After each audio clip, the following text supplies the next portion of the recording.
Con el título ¿Cómo medimos la ciencia?, se celebró en la sede de CaixaForum un nuevo workshop organizado por la Fundación General CSIC. Medir la ciencia o la producción científica es complicado, es decir, no hay indicadores exactos ni precisos, ni hay un consenso de cómo podemos medirla.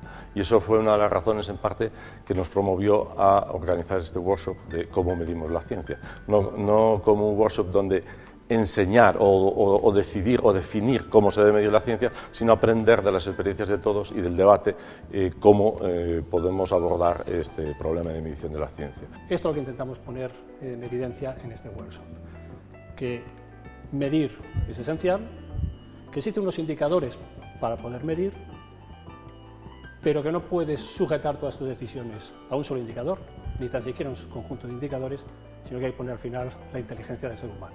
Javier Rey y José Luis de Miguel, director y subdirector de esta organización, fueron los responsables de abrir esta jornada con una ponencia conjunta titulada «Cómo medir la producción científica y la transferencia del conocimiento». Me vais a permitir que empiece con una frase de Lord Kelvin, el de los grados Kelvin, que decía: lo que no se puede medir no se puede mejorar. Básicamente, en grandes palabras, digamos, existen dos tipos de medir, dos formas de medir la actividad científica, utilizando expertos o peer review, el método de revisión por pares, digamos, o indicadores. El sistema científico global, mundial, de todo el mundo, pues se nutre de la comunicación de los resultados de la investigación.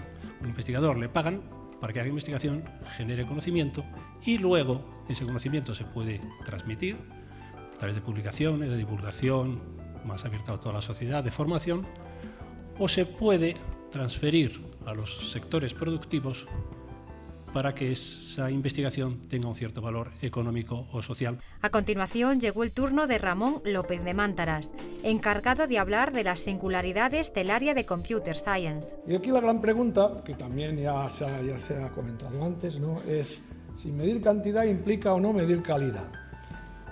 Y bueno, lo que vamos a ver es que en el caso de las ciencias de la computación, esta implicación es absolutamente falsa, no tiene nada que ver, no hay ninguna correlación, y mostraré incluso un coeficiente de correlación, ninguna correlación entre medir cantidad y medir calidad prácticamente. Hay que valorar tanto un buen congreso como una buena revista. Una revista del primer cuartil, que ha salido antes de los dos cuartiles en informática, no tiene más valor que un artículo en una de las top congresos, ¿no? Es más duro publicar en uno de los congresos top de inteligencia artificial, en mi caso, pero también en informática en general, que en muchas revistas que están en el primer cuartil del Easy Thompson. De las singularidades en el área de las humanidades y de las ciencias sociales se encargó Itziar Laca, de la Universidad del País Vasco. Yo creo que de lo que se trata es de ser propositivo y de encontrar, a ver, cuál es el objetivo que tenemos que cumplir, cuáles son los mejores indicadores para ese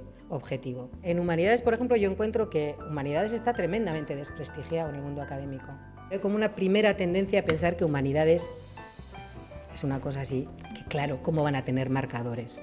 Bueno, veamos por qué no los tenemos. En este momento, los métodos que se han desarrollado para la bibliometría en la evaluación de la investigación no funcionan para las humanidades. Por la mañana, Carles Miratvilles fue el encargado de cerrar el turno de ponencias con una visión del evaluado en producción científico-técnica. Dentro de la evaluación no está más que una parte de este juego, ¿no? El juego de si eres bien evaluado te daré mucho dinero y si eres mal evaluado te daré poco dinero. Hay todo un ciclo que está perfectamente establecido, tanto sea para artículos como para financiar proyectos. Cualquier factor que afecta a una persona afecta a su producción científica, su entorno, su todo. Por tanto, es imposible calcular exactamente cuál es el valor de cada cosa. La evaluación la podemos hacer individual, de gente que está en centros públicos de investigación, pues está en universidades o en centros privados de investigación. Grupos pequeños tienen una cantidad de autocitas mucho más pequeña y los grandes grupos tienen una gran cantidad de autocitas. Esto es un fenómeno que hay que tener en cuenta. No se pueden tener en cuenta las autocitas porque enmascaran totalmente el resultado y el impacto. El efecto de los nuevos canales de publicación y la difusión de la I+D, que ponen en cuestión el artículo científico como único modo de comunicación, protagonizó el inicio de las ponencias vespertinas. Isidro Aguillo fue el encargado de hablar del futuro de la publicación científica y su medida en la era web. Todos admitiremos que hoy por hoy la web es la principal herramienta de comunicación científica. Yo creo que estamos en el 2011 y lo insistiré a lo largo de mi presentación. En el siglo XXI la web es muy importante y debe ser tenida en cuenta. Quizá en el ámbito académico el problema fundamental es que la llamada comunicación formal que se hacía a través de revistas científicas era un coto cerrado, donde incluso cuando ya existían versiones electrónicas había que pagar por ello y por tanto no se ligaba directamente el acceso a la información científica con el acceso directo a las páginas web. Creo que el movimiento Open Access, el movimiento de acceso abierto, está cambiando radicalmente esto. Algunas cifras hablan ya de que el 20% de la publicación científica ya se publica en abierto y por tanto la web va a adquirir cada vez más importancia, ya no solo como principal herramienta de comunicación científica, y eso señalo en el segundo punto, sino como un candidato muy importante que hay que tener en cuenta a la hora de evaluar tanto científicos individuales, organizaciones, disciplinas, revistas, etc. Alonso Rodríguez, de la Universidad Politécnica de Madrid, fue el encargado de cerrar el turno de ponencias con una charla sobre evaluación con los índices Z y X de los trabajos citados.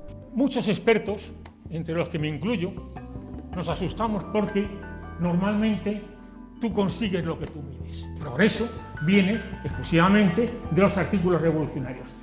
A corto plazo, si lo analizáis, veréis que no solamente son los artículos, trabajos revolucionarios, sino que también son las extensiones de paradigma importantes. La mayor parte de los premios Nobel que se han dado en los últimos años no significan cambios de paradigma, son extensiones de paradigma. Dos ideas importantes. La cola de altas citas es donde está la información de lo que es importante para la ciencia. Por razones de estadística, esta conclusión solo afecta a países e instituciones grandes. En cienciometría hay una posible validación que es la que he utilizado yo, que es el número de premios Nobel. El número de premios Nobel no sirve para evaluar. Si tú haces una correlación y utilizas no muchas medidas para un país porque no puedes medirlas, sino muchos países con todas las medidas y simplemente aplicas un procedimiento de correlación que es el que se utiliza en estadística y eso te vale para validar. Es decir, que el número de premios Nobel vale para validar el tipo de ciencia revolucionaria o extensiones importantes de paradigma, que es a lo que me estoy refiriendo. Los asistentes, además, tuvieron la oportunidad de participar con los ponentes en una mesa redonda moderada por Victoria Ley. El resumen de que lo han dicho ellos y también se ha repetido aquí es que los indicadores son herramientas que está bien que estén y que además se pueden usar, pero lo que no se puede hacer en ningún caso es abusar. En general, cuando se desarrollan los indicadores y las agencias los empezamos a utilizar, las agencias o los evaluadores, lo que automáticamente se produce es una adaptación de la comunidad científica a esos indicadores. Sigue siendo considerado lo más importante la evaluación por pares, o sea, lo que llamamos peer review, es decir, que el componente de la opinión de un experto es esencial en todas las evaluaciones para hacer una evaluación justa y que sirva para todas las áreas. Hay una palabra clave que ha surgido a la mañana y de la que luego ya no se ha vuelto a hablar, y es la palabra saturación. Yo creo que estamos saturando el sistema, al final estamos todos los mismos, hacemos ciencia, la evaluamos, cada vez hay más que evaluar y al final no acabamos ni produciendo ni evaluando bien, ¿no? El curso contó con la participación presencial de 100 personas, pero además fue retransmitido por streaming. El siguiente workshop de la Fundación General CSIC versará sobre la planificación estratégica de la I+D y se celebrará el próximo 14 de noviembre en CaixaForum.